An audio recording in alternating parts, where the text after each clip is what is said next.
Chris, Bonnie, and I want to take you on a field trip to the high latitude country of Mongolia.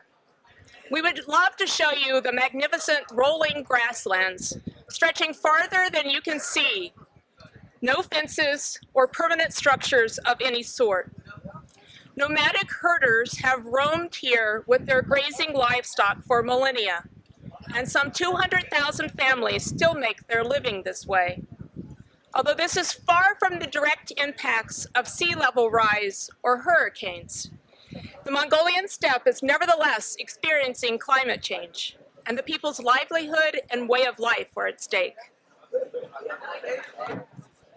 Here, grassland productivity depends entirely on rain during the short 3-month growing season.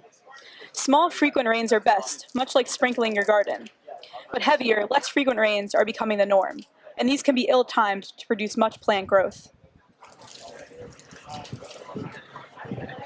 In winter, livestock graze the standing, dormant vegetation, but extreme cold and snow are also more common and can prevent livestock from eating. Severe winters, especially those with snow, called white zuds, can result in massive livestock deaths, sending more people to city slums. New precipitation patterns, and yes, even colder winters in some regions, are traced to rising global temperatures and altered atmospheric circulation. As in Mongolia, even small changes in climate can have large ecological, economic, and social consequences. Herders are encouraged to collect hay in summer and to keep fewer animals, but we should help too.